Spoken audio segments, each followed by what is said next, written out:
Hello दोस्तों, आपका स्वागत है हमारे चैनल मैड एट ग्रोथ पर। सो चलिए चालू करते हैं today's video part. Habit 5, seek first to understand then to be understood. इससे पहले कि हम किसी को मशवरा दें, हमें उसे समस्याओं को समाधान बताना चाहिए। हमें दूसरे व्यक्ति के साथ खुलकर बातचीत करनी चाहिए, उसकी बात को ध्यान से सुनना चाहिए और उसे समझने की कोशिश करनी चाहिए। जरा सोचिए कि आप एक आंखों के डॉक्टर के पास जाते हैं और उससे कहते हैं कि आपको ठीक से दिखाई नहीं देता। अगर आंखों का डॉक्टर अपना चश्मा उतार कर आपको दे और आपसे कहे कि ये लो, इसे मैं सालों से इस्तेमाल कर रहा हूँ और मुझे बिल्कुल ठीक दिखाई देता है, इसलिए तुम इसे अपनी आंखों पर लगा लो। जब आप डॉक्टर का चश्मा अपनी आंखों पर लगाते हैं तो आपको सब कुछ और भी धुंधला दिखाई देता है। डॉक्टर ने आपकी समस्या को ठीक से समझा नहीं और जो उसे ठीक लगा वही आपको करने को कहा। उसने अपना चश्मा आपको अपनी आंखों पर लगाने को कहा। मुझे उम्मीद है कि आप उस डॉक्टर के पास दोबारा नहीं जाएंगे। हम अपनी रोजमर्रा की जिंदगी में लोगों के साथ कुछ ऐसा ही करते हैं। जिस तरह डॉक्टर ने आपकी समस्या को ठीक से नहीं समझा, हम भी लोगों की बात को ध्यान से नहीं सुनते और पूरी तरह से समझने की कोशिश नहीं करते।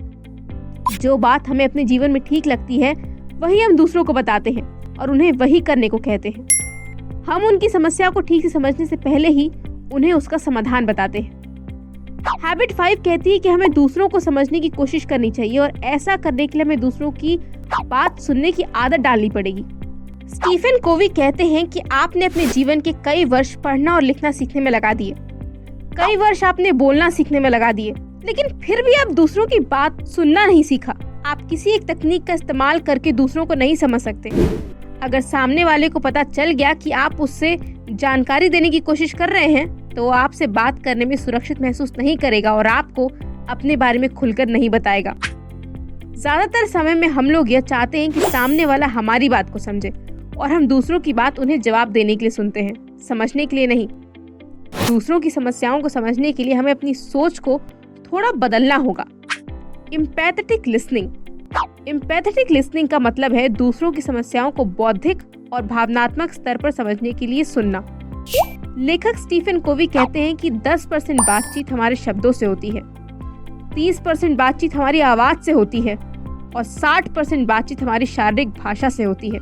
जब हम दूसरों की बात अपने दृष्टिकोण से सुनते हैं तो हम कुछ इस तरह प्रतिक्रिया देते हैं। इवैल्यूएट। हम सामने वाले व्यक्ति की बात या तो सहमत होते हैं या नहीं होते। प्रोब। हम दूसरों की दृष्टिकोण से नहीं बल्कि अपने दृष्टिकोण से सवाल पूछते हैं। एडवाइस। हम जीवन में अपने तजुर्बों के मुताबिक दूसरों को सलाह देते हैं। इंटरप्रेट। हम सामने वाले व्यक्ति के उद्देश्य और व्यवहार को अपने उद्देश्यों और व्यवहार के मुताबिक समझने की कोशिश करते हैं। अगर हम इस प्रकार की प्रतिक्रियाएं करने के बजाय दूसरों की बात को ध्यान से सुनेंगे और उनकी भावनाओं को समझने की कोशिश करेंगे तो निश्चित तौर पर हमारी बातचीत करने के तरीके में सुधार आएगा। अपने आप को इस तरह से बदलने के लिए हमें एम्पैथेटिक लिसनिंग का अभ्यास करना होगा। एम्पैथेटिक लिसनिंग आपके लिए विन विन परिस्थितियां बनाने में बहुत काम आएगी। एम्पैथेटिक लिसनिंग का अभ्यास करने में आपको थोड़ा समय तो लगेगा, लेकिन इतना नहीं जितना कि लोगों के साथ आपकी गलतफहमियां और अनसुलझी समस्याओं को सुलझाने में लगता है। जब हम सामने वाले व्यक्ति की जरूरतों और समस्याओं को समझने के बाद उनके सामने अपने विचार रखते हैं तो उनकी नजरों में हमारे विचारों की विश्वसनीयता अपने आप बढ़ जाती है। Practice success habit 5। अब मैं आपको बताऊंगी कि आप कैसे अपने अंदर हैबिट 5 यानी दूसरों को समझने की आदत विकसित कर सकते हैं। अगली बार जब आप दो व्यक्तियों को बातचीत करते हुए देखें तो आप उन्हें अपने कान बंद करके देखें। आप ध्यान से देखिए कि वो दोनों व्यक्ति अपनी कौन सी भावनाओं को व्यक्त कर रहे हैं जो केवल शब्दों के प्रयोग से व्यक्त नहीं हो सकती। आप देखिए कि क्या उनमें से एक व्यक्ति बातचीत करने में ज्यादा दिलचस्पी लेता है और दूसरा कम। आपको जो भी दिखाई दे और समझ आए उन सभी बातों को एक कागज पर लिखें। अगली बार आप जहां भी प्रेजेंटेशन दें यानी अपना प्रदर्शन दिखाएं, दो लोगों की भावनाओं पर चोट करें। अपने प्रदर्शन की शुरुआत में लोगों के दृष्टिकोण के बारे में विस्तार से बताएं। लोग किन समस्याओं का सामना कर रहे हैं, जो बातें आप बता रहे हैं वह किस तरह से उनकी समस्याओं का समाधान करेगी।